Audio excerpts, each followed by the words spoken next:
اب میں آپ کو ذرا اس جو انسانوں میں سے انسان دشمنی کا جن کا سب سے بڑا رول ہے، میں ان کی 2000 سالہ تاریخ کا آپ کے سامنے نقشہ رکھنا چاہتا ہوں۔ ان 1400 سال کا تو میں نے صرف 4 آپ کو پوائنٹس بتائے۔ موسیٰ سے عیسیٰ تک 1400 برس علیہ الصلوۃ والسلام، 2 مرتبہ عروج، 2 مرتبہ زوال، اشیریوں کے ہاتھوں پٹوائی، بابلیوں کے ہاتھوں پٹانا، گریکس کے ہاتھوں مرمت، رومنس کے ہاتھوں مرمت۔ یہ جو 2000 سال ہے، کیونکہ اب تو ظاہر بات ہے 21ویں صدی شروع ہو گئی، 20 صدیاں حضرت مسیح کو پوری ہو گئی۔ پہلی بات نوٹ کیجئے، حضرت مسیح کی پیدائش ہے سن 1 قبل مسیح۔ یہ نقطہ آپ نے کبھی سنا ہے یا نہیں؟ جب ملینیم کا سلسلہ شروع ہوا تھا پچھلے سال، تو میں نے بیان کر دیا تھا کہ ایک عجیب حساب کے اندر انہوں نے غلطی کی ہوئی ہے۔ حضرت مسیح کی پیدائش ہوئی 25 دسمبر کو، سن انہوں نے شروع کر دیا، جو اس کے بعد جنوری آئی تو پہلا سال شروع ہو گیا۔ اگر جنوری سے پہلا سال شروع ہوا تو یہ 6 دن جو ہے تو اس کے پچھلے سال میں تھے، لہذا کہا جائے گا کہ Jesus Christ was born 1 year before Christ, BC۔ تو 1 قبل مسیح میں حضرت مسیح کی پیدائش ہوئی۔ یہ آخری اسرائیلی نبی اور رسول۔ یہودی علماء کی مخالفت، دشمنی، سولی پر چڑھوا دینا میں بیان کر چکا ہوں۔ سن 33 عیسوی میں، جبکہ حضرت مسیح کی عمر 33 برس تھی، اللہ تعالیٰ نے انہیں زندہ آسمان پر اٹھا لیا، لیکن یہودیوں نے اپنے خیال کے مطابق انہیں سولی پر چڑھوا دیا، ان کی موت واقع ہو گئی۔ اگرچہ اس کے بعد یہ اختلاف ہے ان میں، یہودی کہتے ہیں وہ سولی پر چڑھ گیا، ختم ہوا، مر گیا۔ عیسائی کہتے ہیں نہیں، انتقال ہوا ہے مسیح کا صلیب پر، لیکن پھر وہ دوبارہ زندہ ہو گئے ہیں۔ ان کی لاش ایک غار میں رکھ دی گئی تھی، وہاں ریزریکشن ہو گیا، ان کا باعث بعد الموت وہی ہو گیا، اور پھر انہیں اللہ نے زندہ آسمان پر اٹھا دیا۔ تو ہمارے اور عیسائیوں کے درمیان نوٹ کر لیجئے، یہ چیز مشترک ہے کہ حضرت مسیح آسمان پر زندہ اٹھائے گئے۔ فرق کیا ہے؟ وہ سمجھتے ہیں کہ سولی دیے گئے، سولی پر مرے، پھر زندہ ہوئے، پھر گئے۔ ہم سمجھتے ہیں کہ نہیں، وما صلبوہ وما قتلوہ، انہوں نے نہ صلیب دے سکے انہیں اور نہ انہیں قتل کر سکے، بل رفع اللہ الیہ، اللہ نے اٹھا لیا۔ پھر ہمارا اور یہ اس کا عیسائیوں کا ایک اور اتفاق ہے، سیکنڈ کمنگ آف جیسس، حضرت مسیح دوبارہ آئیں گے۔ یہ عیسائیوں کا بھی عقیدہ ہے اور ہمارا بھی۔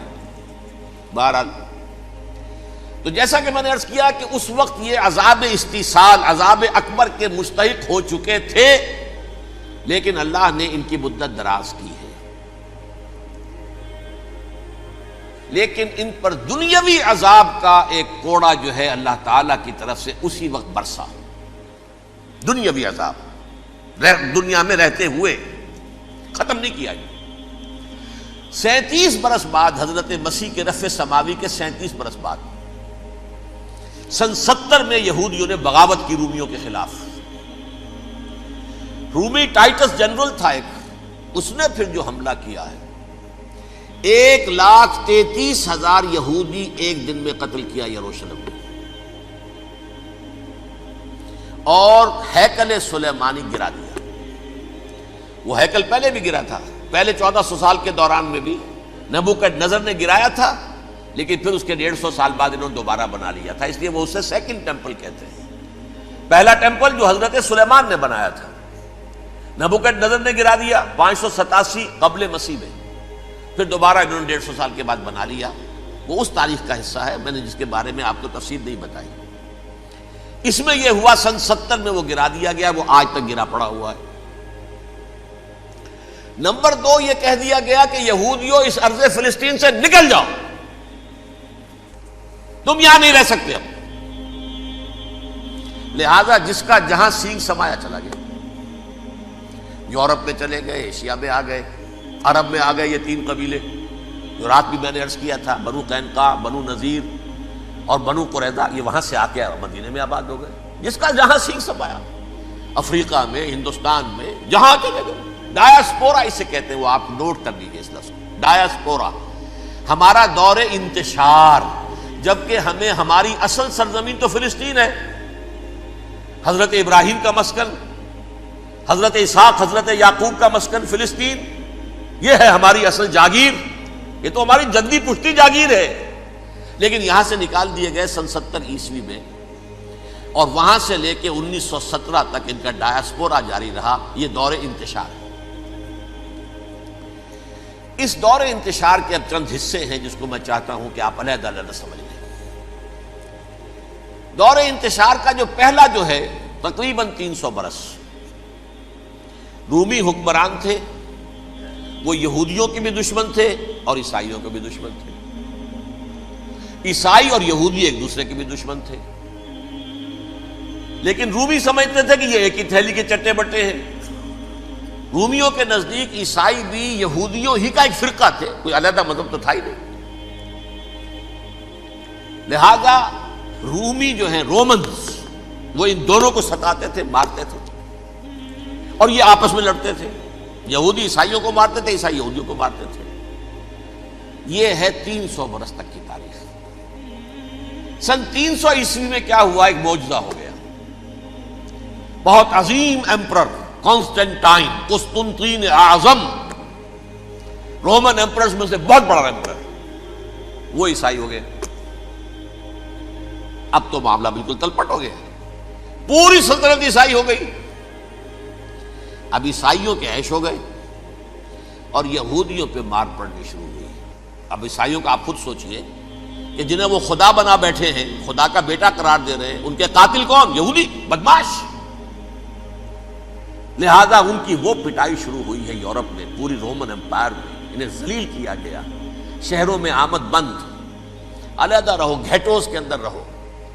یہودی کا نام جو ہے وہ گالی بن گیا، جیسے آج بھی یہودی گالی کہتے ہیں، جیسے خنزیر کا لفظ، آخر وہ بھی اللہ کی مخلوق ہے، لیکن آپ کو معلوم ہے کوئی شخص زبان پر نام نہیں لانا چاہتا خنزیر کا، سور کا، ہے تو مخلوق، وہ بھی ایک حیوان ہے۔ ایسے ہی یہ ہے یہودی گالی، جیوٹ گالی۔ لہذا ایک طرف تو ان دونوں کے درمیان دشمنی، جس کو قرآن کہتا ہے وَأَغْرَيْنَا بَيْنَهُمُ الْعَدَاوَةَ وَالْبَغْضَاءَ، ہم نے ان کے مابین دشمنی جو ہے پیدا کر دی ہے۔ اور جب یہ پوری سلطنت عیسائی ہو گئی تو قافیہ تنگ ہو گیا یہودیوں کا۔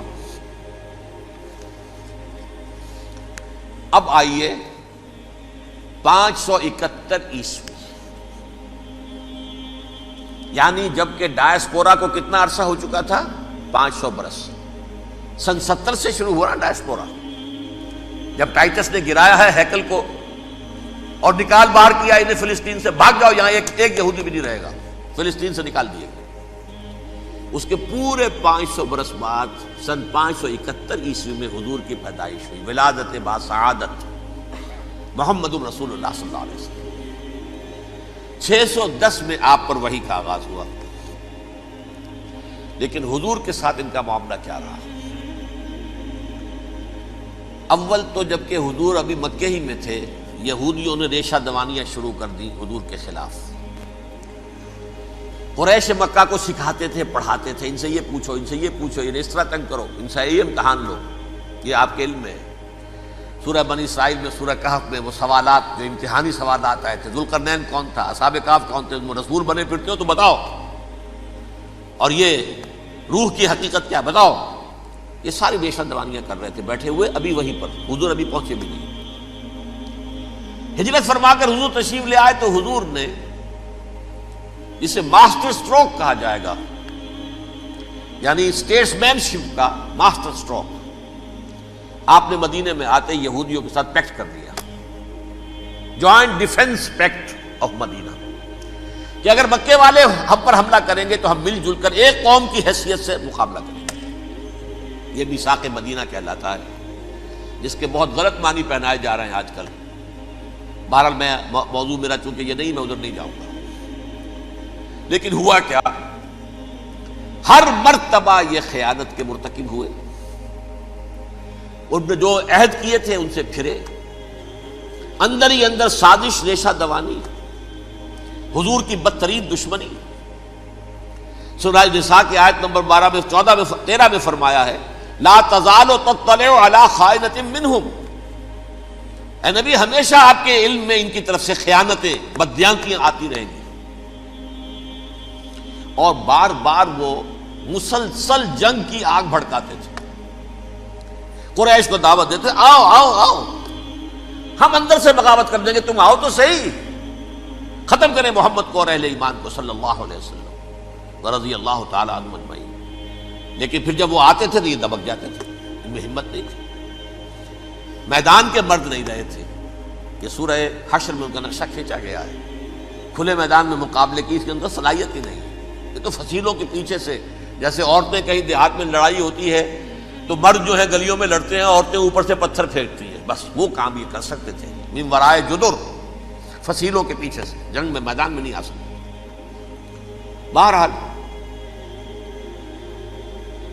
قرآن مجید میں ہے یہ سورہ مائدہ کی آیت نمبر 64، کلما اوقدوا نارا للحرب اطفاها اللہ. اکثر و بیشتر مواقع پر تو یہ جب آگ بھڑکاتے تھے جنگ کی، اللہ اسے بجھا دیتا تھا. لیکن بہرحال اس کے باوجود جنگیں ہوئی، غزوہ بدر، غزوہ احد ہوئی کہ نہیں؟ یہ ساری اس اصل شرارت میں. اور اس کے نتیجے میں حضور نے پھر ایک ایک کر کے 3 قبیلوں کو سزا دی. غزوہ بدر کے فوراً بعد بنو قینقاع نکالے گئے مدینے سے، غزوہ احد کے فوراً بعد بنو نذیر نکالے گئے، اور غزوہ احزاب کے بعد بنو قریظہ نکال دیے گئے. یہ تو میں نے آپ کے سامنے رکھ دیا صرف حضور کے زمانے میں ان کا کیا رویہ رہا. دشمن، رات بھی ہم نے وہ آیت پڑھی تھی، لَتَجِدَنَّ أَشَدَّ النَّاسِ عَدَاوَةً لِلَّذِينَ آمَنُوا الْيَهُودُ وَالَّذِينَ أَشْرَكُوا. اہل ایمان کی دشمنی میں شدید ترین تم پاؤ گے یہودیوں کو اور مشرکین. مشرکین بھی بعد میں ہے، پہلے یہودی. حضور کے بعد کیا ہوا اب یہ نوٹ کیجئے. یہ ان کی تاریخ کا دوسرا دور. حضرت عمر رضی اللہ تعالیٰ عنہ قائد خلافت ہے. بیت المقدس کا محاصرہ کیا گیا، فصیل بڑی اونچی، شہر اندر سے سیلف سفیشینٹ، حملے کا راستہ کوئی نہیں. محاصرہ طول کھینچ رہا ہے لیکن ان کے پاس رسد بھی موجود ہے، پانی بھی موجود ہے، وہ دروازے بند کر کے بیٹھے ہوئے ہیں. بالآخر اللہ تعالیٰ کی مشیت کا ظہور کیسے ہوا؟ ان کے کچھ علماء آئے فصیل پر، کہا دیکھو مسلمانوں، تم قیامت تک بھی یہاں پڑے رہو گے محاصرہ کر کے، ہمارا یہ شہر فتح نہیں ہوگا. ہاں ایک درویش بادشاہ کے ہاتھوں یہ شہر فتح ہونا ہے، لیکن تمہارے اندر ہمیں وہ نظر نہیں آ رہا. ابو عبیدہ بن الجراح رضی اللہ تعالی عنہ، امین هذه الامہ، ان کا فوراً ذہن گیا وہ درویش بادشاہ مدینے میں بیٹھا ہوا ہے عمر رضی اللہ تعالی. اب ایک اور عمر بھی ہے جو قندھار میں بیٹھا ہے. نقشہ وہی ہے، سادگی کی حد تک نقشہ وہی، بالکل وہی، اپنی آنکھوں سے دیکھا ہے وہی سادگی. عمر اول، عمر ثانی تھے عمر بن عبد العزیز. اب ایک اللہ کے فضل سے اللہ تعالیٰ ایدہ اللہ بنصرتہ، اللہ تعالیٰ ان کی نصرت فرمائے، دشمنوں کو ان کے مقابلے میں نیست و نابود کرے.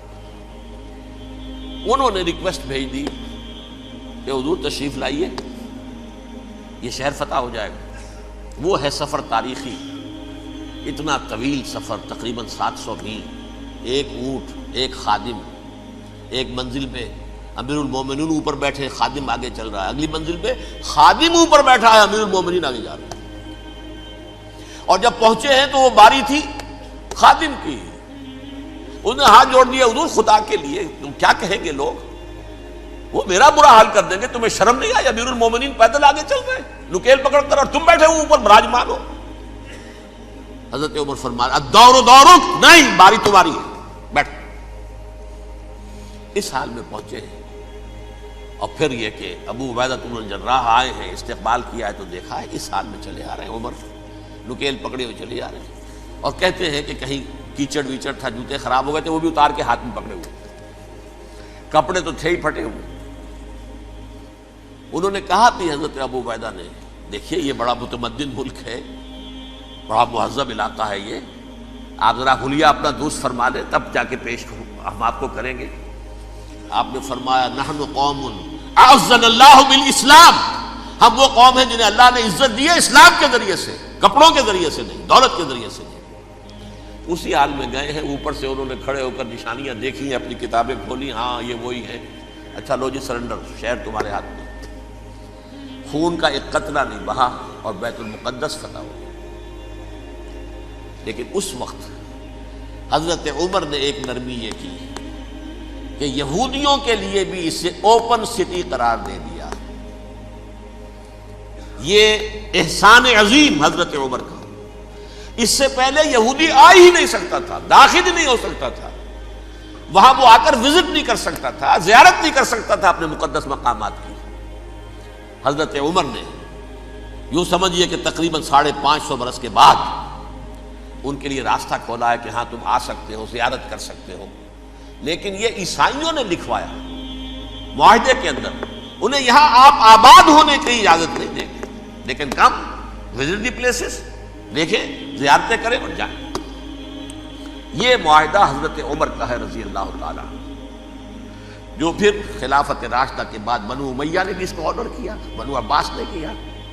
پھر جو ہمارے یہ ترکوں میں اندر خلافت آئی تو ترک خلفاء نے بھی اس معاہدے کی پوری پابندی کی۔ فلسطین میں آ سکتے ہیں یہودی صرف زائرین کی حیثیت سے، وہاں آباد نہیں ہو سکتے۔ اب آئیے اگلا دور آیا حضرت عثمان کا دور خلافت۔ یہ ہے وہ وقت کہ اب یہود نے امت مسلمہ کی پیٹھ میں چھرا گھونپا۔ وہ کیسے؟ ایک یہودی عبداللہ ابن سبا اسلام کا لبادہ اوڑھ کر آ گیا، معاشرے کا جائزہ لے لیا، ان میں بنو ہاشم اور بنو امیہ میں جو پرانی کشاکش تھی اس کے کچھ نہ کچھ جراثیم باقی ہیں، اگر ان کو ذرا بھڑکا دے تو مسلمانوں میں انتشار پیدا ہو جائے۔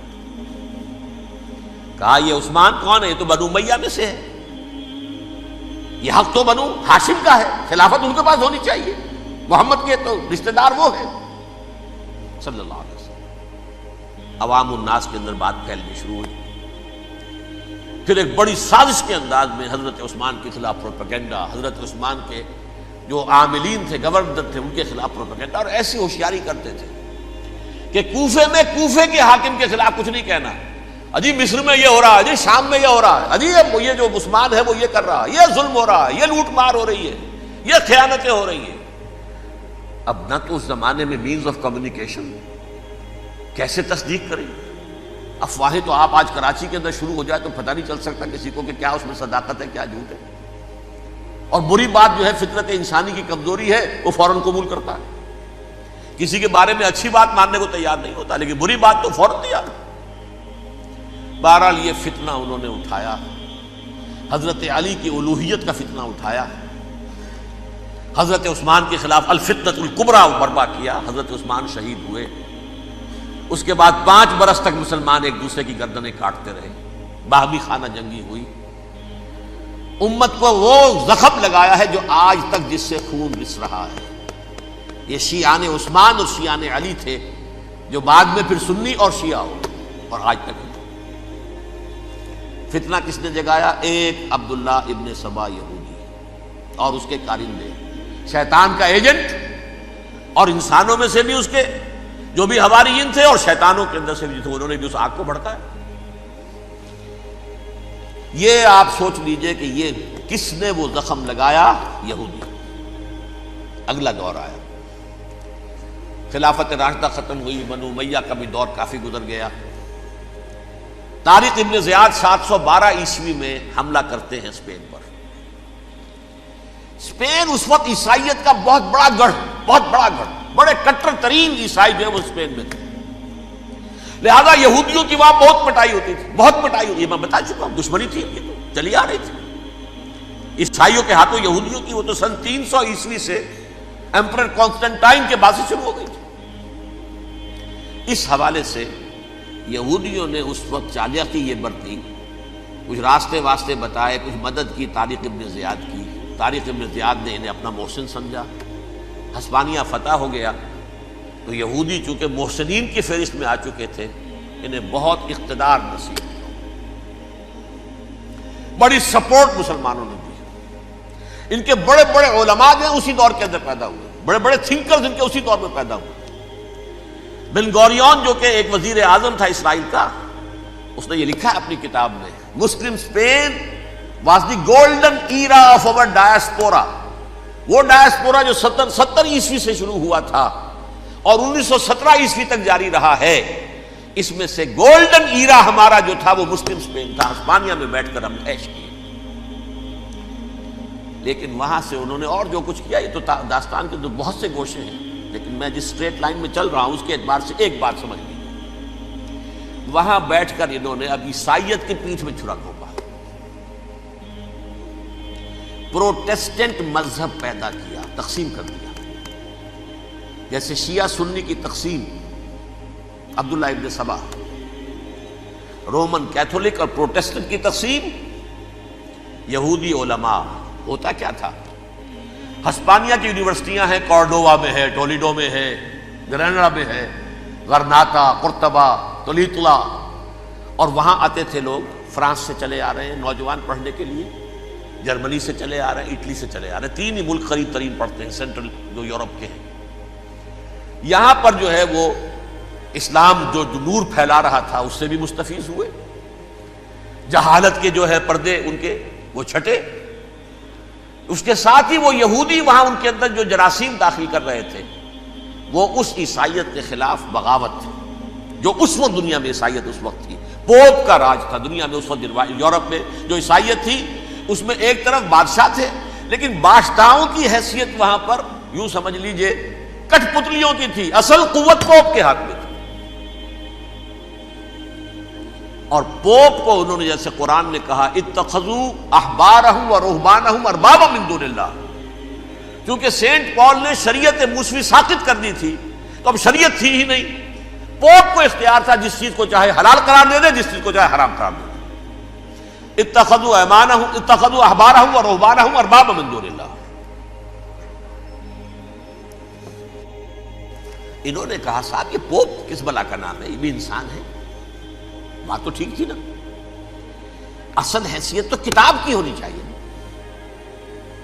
ڈیوائن بک، دی ریویلڈ اسکرپچر، لہذا یہ کتاب ہر شخص پڑھ سکتا ہے، کوئی پوپ کے باپ کو جو ہے کوئی اس کے لیے پروپرائٹری رائٹس تو نہیں ہے کہ صرف پوپ پڑھ سکتا ہے یا پادری پڑھ سکتے ہیں، ہم بھی پڑھ سکتے ہیں، ہم بھی سمجھ سکتے ہیں۔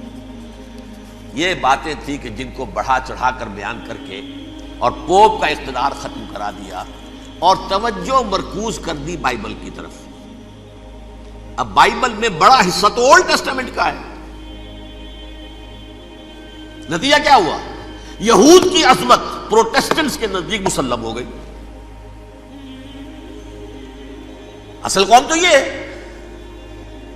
وہ دشمنی بدلی کہ نہیں بدلی، موسیٰ کے امتی یہ ہے، تورات موسیٰ کو دی گئی، ابراہیم کی نسل یہ ہے، لہذا وہ جو دشمنی تھی، جو عداوت تھی کہ ہمارے خدا کو سوری چڑھانے والے ہیں یہ بدماش، اس کا ازالہ ہوا اس پروٹیسٹنٹ مذہب کے نتیجے میں۔ یہ میں اب آپ کو بتاتا ہوں کہ ایک نتیجہ وہ نکلا ہے جسے برٹرنڈ رسل نے بیان کیا ہے، اس کی کتاب ہے ان پریز آف آئیڈلنس، صفحہ 108۔ وہ لکھتا ہے the Christians retaining the Judaic belief in special revelation added to it the Roman desire for worldwide domination and the Greek taste for metaphysical subtleties. The combination produced the most fiercely persecuting religion that the world has yet known. یہ 3 چیزیں آ کر عیسائیت میں مل گئی۔ ایک تو جب یہ اولڈ ٹیسٹامنٹ جو ہے وہ ان کے ہاتھ میں آ گئی، اور اس کے میں کچھ آپ کو بتا دیتا ہوں کہ اولڈ ٹیسٹامنٹ کی تعلیمات، کیونکہ یہ اولڈ ٹیسٹامنٹ جو ہے یہ محرف تھی، اصل تورات تو گم ہو گئی تھی 587 قبل مسیح میں، جب پہلی مرتبہ ہیکل جو ہے تباہ ہوا ہے اس وقت ختم ہو گئی تھی۔ اس کے کوئی 150 سال کے بعد انہوں نے یادداشتوں سے مرتب کر کے لکھی ہے، اب اس میں ان کے اپنے خیالات، اپنے امانی، اپنی توجیحات وہ شامل ہو گئی۔ لہذا میں آپ کو حوالے دیتا ہوں، اس کتاب کے اندر مظالم کی جو تعلیم دی گئی ہے، اہل کتاب نے اپنے مظالم قتل عام کے جواز کے لیے تورات میں تبدیلیاں کی اور پیغمبروں پر دہشت ناکی اور بدترین حرام کاری کے الزامات لگائے. سنیے، پہلا حوالہ ہے یہ گنتی باب 31 آیات 17-18.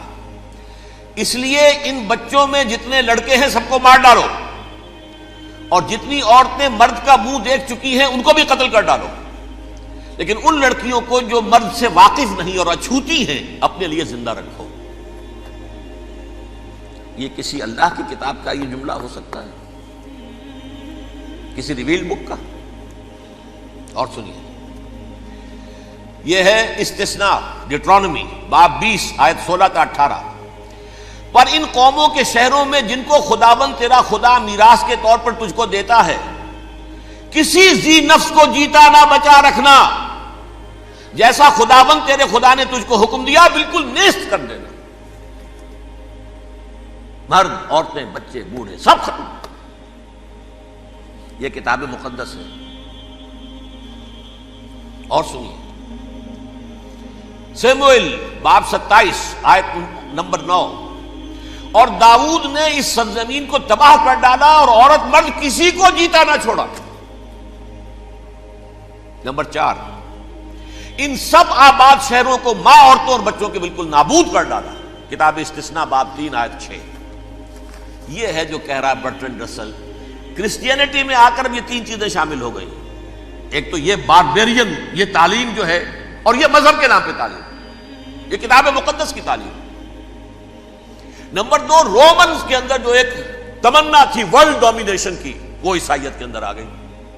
اس لیے کہ پوری رومن امپائر جو ہے عیسائی ہو گئی، تو اسے وراثت کے اندر ورلڈ ڈومینیشن کی جو ایک تمنا تھی وہ مل گئی. اور پھر یہ کہ انہوں نے جو توہمات تھے یونانیوں کے، ان کو بھی اپنے ہاں مختلف شکلوں کے اندر جمع کر لیا. ان تین چیزوں کا the combination produced the most fiercely persecuting religion that the world has yet known. اس کے نتیجے میں دنیا میں تاریخ انسانیت کے اندر جو بدترین خوخار ترین مذہب ہو سکتا ہے وہ شکل عیسائیت نے اختیار کی. اور اس کا مظہر عتم کیا تھا؟ نوٹ کیجیے، صلیبی جنگیں. ایک بات ٹائم ٹیبل کے اعتبار سے نوٹ کر لیجئے گا. فرسٹ ملینیم ختم ہوا، سیکنڈ شروع ہوا. ان کے 1000 سال ختم ہوئے تو 11ویں صدی میں سیکنڈ ملینیم شروع ہوا، تو پہلی صلیبی جنگیں ہوئی. لاکھوں مسلمان قتل کیے. صرف یروشلم کے اندر اتنا خون بہایا ہے کہ خود ان کے ہسٹورینز لکھتے ہیں کہ جب ان صلیبیوں نے جب گھوڑوں کے ساتھ وہ چل رہے تھے گلیوں میں، تو ان کے گھوڑوں کے گھٹنوں تک خون کی ندی بہ رہی تھی. جہاں سے گزرے ختم کرتے چلے گئے، آبادیاں کی آبادیاں ختم کر. اگرچہ اس کروسیڈ میں گیہوں کے ساتھ گھن بھی پیسا، یہودی بھی بہت مارے گئے. یہ فرانس سے، جرمنی سے جب یہ کروسیڈرز آ رہے تھے، 3000 میل کا سفر طے کر کے آئے تھے. سوچئے تو صحیح. اربن ثانی پوپ جو تھا، آگ لگا دی تھی اس نے پورے یورپ کے اندر. شرم سے ڈوب مرو، تمہارے مقدس علاقے مسلمانوں کے ہاتھ میں. انفیڈلز، یہ کافر، یہ مرتد، یہ ملحد. مسیح جہاں پیدا ہوا، مسیح کو جہاں سولی دی گئی، وہ کہاں ہے؟ ان کے ہاتھ میں. وہ آگ لگائی ہے، 3000 میل کا فاصلہ طے کر کے یہ قومیں آئی ہیں، اور جو تباہی مچائی ہے. تاریخ انسانی میں ایسی بربریت کی کوئی مثال. اور یہ ان کے اپنے ہسٹورینز لکھتے ہیں. شرم کے مارے ایسے محسوس ہوتا ہے جیسے ان کی گردنیں جھکی جا رہی ہیں.